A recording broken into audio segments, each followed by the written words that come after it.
और भैया पंकज भाई क्या हाल चाल? बहुत ठीक। कल फीफा वर्ल्ड कप हो गया यार, अर्जेंटीना हार गई। जी नहीं, लेकिन भैया वो मेरे को पहले से लग रहा था। मतलब वो स्पेन इसलिए जीती कि उसके पूरे 11 खिलाड़ी खेल रहे थे। इनका एक कम हो गया था। नहीं, इनका एक कम नहीं हुआ था। यहाँ से मैसी खेल रहा था। और दूसरा मतलब ये मनोवैज्ञानिक उसमें समस्या में थे। और स्पेन की जो यूरोपियन उनकी जो पास हैं, ये सिर्फ ड्रिबल के पर थे। इनके पास वैसा पास नहीं था, इंटरसेप्ट नहीं कर पा रहे थे। और सबसे बड़ी बात खासियत है कि अर्जेंटीना का जो गोलकीपर है, और ये कोशिश कर रहे थे कि हम एक्स्ट्रा टाइम निकाले तो पेनल्टी शूट में आ जाएगा, तो एक लक में नहीं, पर उसमें स्पेन ने पूरे टूर्नामेंट में शायद एक भी गोल नहीं खाया था। ये भी था कुछ एक शायद खाया। अर्जेंटीना ने एक गोल खाया था और इसने शायद ये हाँ जी। और ये तो ठीक है, मगर हम जबलपुर की, यार आपको तो बड़ी जानकारी है, अपने जबलपुर में फुटबॉल की बड़ी दुर्दशा हो गई। एक जमाने में अपना जबलपुर की बड़ी लोकप्रिय थी। यहाँ मैं देखता था सदर वगैरह सब जगह अपने यहाँ की टीमों ने नेशनल चैंपियनशिप जीती। और अब जबलपुर में फुटबॉल एक तरह से पता नहीं बड़ी गरीबी की स्थिति बनी है। नहीं, खाली फुटबॉल की हम बारे में बात नहीं करें। मतलब फुटबॉल का जो इतिहास है वो इतना स्वर्णिम है कि लोग उन दिन को याद करते हैं कि जब इंटर यूनिवर्सिटी का मैच या कलकत्ता यूनिवर्सिटी से हुआ, तो वो मैच यहाँ पर ड्रॉ हो गया। तो कलकत्ता यूनिवर्सिटी ने यह कहा कि साहब हम एक न्यूट्रल, मतलब ऐसी जगह पर खेलना चाहते हैं कि जब जबलपुर के दर्शक ना हो। तो फिर वो मैच खेला गया, वो भी ड्रॉ हुआ, और फिर तीसरा फाइनल खेला गया। तो उस समय जबलपुर यूनिवर्सिटी शायद उसमें एक गोल से हार गई थी।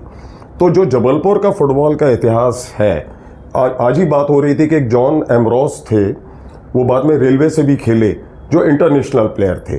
तो जबलपुर में पहले माना जाता था कि सदर के मोदीवाड़ा सिविल लाइन, यहाँ हर फैमिली में एक प्लेयर निकलता था, या लोग मतलब एक पीढ़ी दर पीढ़ी परंपरा थी। नहीं, मैंने भी देखा शिवाजी ग्राउंड के सामने से शाम को कभी भी निकलो, रात 2000 भीड़ सड़क पे खड़ी रहती थी, वहाँ कोई ना कोई मैच चलता। और दूसरा आपको याद होगा कि जो स्कूल के लिए सुब्रतो कप फुटबॉल टूर्नामेंट हुआ करता था, उसमें जबलपुर की नवीन विद्या भवन, एपीएन नर्मदा स्कूल और बाद में लेनॉर्ड स्कूल ने मतलब रनर अप, सेमीफाइनल और फाइनल जीते हैं।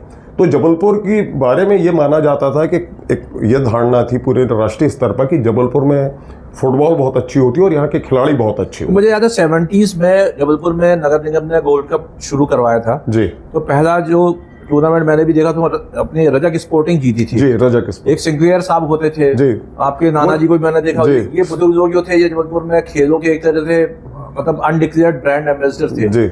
जबलपुर हॉकी की बहुत बड़ी एक तरह से मध्य प्रदेश का, मेरे ख्याल से जबलपुर एक लीडर था जी। हमारे नेशनल इंटरनेशनल प्लेयर तक यहाँ पैदा हुए। टीटी के थे, बैडमिंटन का तो बहुत बड़ा टूर्नामेंट यहाँ सेंट्रल इंडिया का हर साल श्री राम चड्डा जी करवाते थे। तो क्यों ऐसा क्या हुआ कि जबलपुर जो है संस्कार धानी बन के रह गई, बाकी हमारी खेल धानी जो है यहाँ से वहाँ के ग्वालियर इंदौर। बिल्कुल आपने सही बोला कि जबलपुर को संस्कार धानी के साथ साथ खेल धानी बोला जाता था। और मैं आपको याद दिलाना चाहता हूँ कि अभी 17 जुलाई को क्रिकेट के महान बल्लेबाज ऑलराउंडर सर गैरी सोबर्स का निधन हुआ।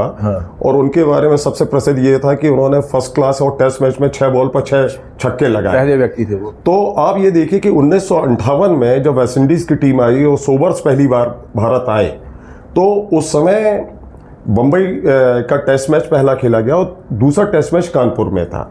तो उस समय जब टेस्ट मैच के पहले उनको वार्म और प्रैक्टिस के हिसाब से वहाँ पर जोन के से मैच खिलाए जाते थे जी। वो गैरिसन ग्राउंड में हुआ था 6, 7, 8 दिसंबर 1958। आपको तारीख भी? हाँ जी बिल्कुल, तारीख याद है। और मेरे पास स्कोर शीट भी है, उसमें वीनू वांकट खेले थे, जबलपुर से जुड़े चंदू सरवटे थे, और जो सबसे बड़े उसमें खिलाड़ी का घर तो यही पास में था, और सलीम दुर्रानी थे। और सलीम दुर्रानी ने उसमें 80 रन की बहुत बढ़िया पारी खेली थी।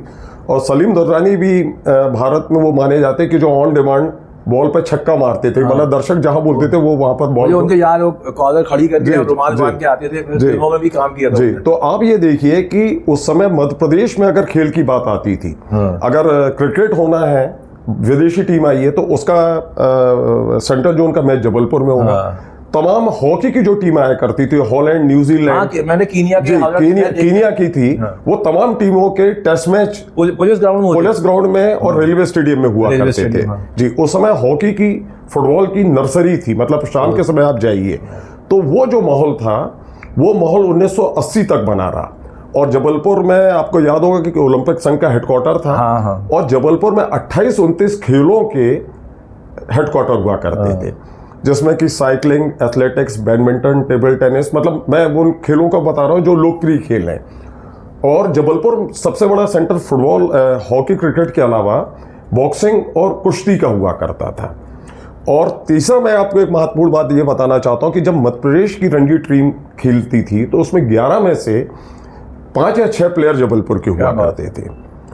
बाद में वो धीरे धीरे संख्या कम हो गई। अब मध्य प्रदेश की क्रिकेट टीम में जो कि रणजी ट्रॉफी खेलती है उसमें जबलपुर के लोग नहीं दिख रहे हैं। तो मुझे ये समझ में आता है कि ये हमारे लिए जो मतलब ये जो क्षति हुई है या जबलपुर में खेल में रसतल में चला गया, उसके कुछ 3-4 मुख्य कारण हैं कि खेल संघों को जो स्पोर्ट्स एडमिनिस्ट्रेटर हम कह सकते हैं, खेल प्रशासक, अब वैसे खेल प्रशासक नहीं है यहाँ पर। उस समय क्रिकेट को लीड करने वाले, हॉकी को, फुटबॉल को, बॉक्सिंग को लीड करने वाले स्पोर्ट्स एडमिनिस्ट्रेटर। पर ये जो बात आप कर रहे हैं तो मैं जहाँ तक मुझे भी याद है जी, कई हमारे कॉलेज के प्रोफेसर्स, कई वकील, इवन जजेस तक मैं देखता था वो खेलों के बारे में बिल्कुल निस्वार्थ भाव से, बिना प्रोफेशनल उसको लिए हुए वो कोच भी करते थे, रुचि लेते थे, ग्राउंड में बच्चों को खेलते हुए देखते थे जी।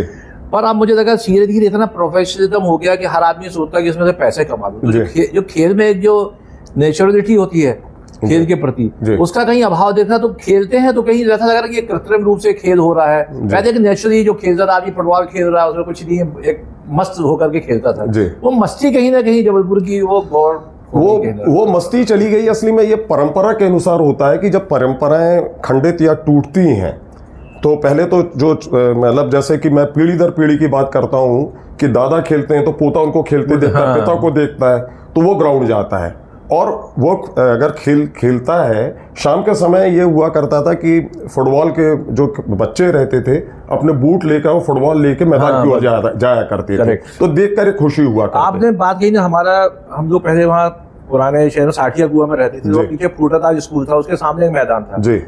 उस मैदान में एक टीम बनी उस साठिया कुआं में 11 ब्रदर्स नाम की जी। उसमें लक्ष्मण नायडू ने बनाई थी। लक्ष्मण नायडू बाद में रेलवे में रहे, शायद रणजी में का बात खेले। उनका भाई सुभाष नायडू था जो यूनिवर्सिटी में जी जी। तो वो 11 ब्रदर्स टीम जो थी जबलपुर की, इतनी शानदार टीम थी। तो हम लोग बचपन में जाकर के वहाँ गैलरी ऐसी बनी थी, उनका मैच देखते थे बड़े बड़े। और उन लोगों ने खुद अपना पिच तैयार किया था। पर मुझे अब इस तरह का डिवोशन कहीं दिख नहीं रहा है। उसके टूर्नामेंट होते हैं, कई विधायक कराते हैं, पार्षद कराते हैं, पर उस तरह की टीम जो लोगों के अंदर एक जो अपनी इंस्टिंक्ट होती थी ना अंदर से कि चलो एक टीम बनाना है, कुछ करना है खेल, अब वो कहीं नजर नहीं। उसका कारण है कि मैं तो अभी भी देखता हूं कि खेल के मैदान में टेनिस बॉल से क्रिकेट हो रही है, टेनिस बॉल। लेकिन समस्या ये है कि जो एक कॉम्पिटिटिव जो खेल है, उसके लिए प्रतिस्पर्धात्मक या लोकल स्तर पर जो कंपटीशन प्रतियोगिताएं हुआ करती थी, हॉकी, फुटबॉल, क्रिकेट की, अब आप देखिए कि क्रिकेट का जबलपुर में क्लब लेवल का कोई भी टूर्नामेंट नहीं होता है। अपन कोशिश कर सकते हैं,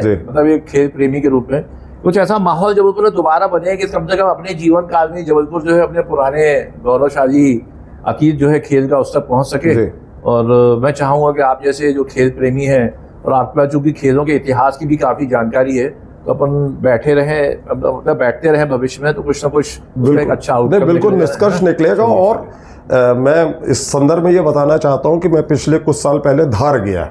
हाँ, बताया था आपने। हाँ, मैंने धार में देखा कि मैं रात में गया तो वहाँ फ्लड लाइट थी, वहाँ बास्केटबॉल हो रहा था, मतलब तमाम खेलों का हो रहा था। एक धार बहुत छोटा जिला है, लेकिन बैडमिंटन और टेबल टेनिस के जो चैंपियन है, हम जबलपुर को जो है एक बार फिर से खेलो जबलपुर की भावना के साथ जी आगे ले जाएं तो बड़ा अच्छा रहेगा। बिल्कुल, बहुत अच्छी। और इसमें मेरा जो भी सहयोग होगा, मेरा क्या सबका सहयोग है।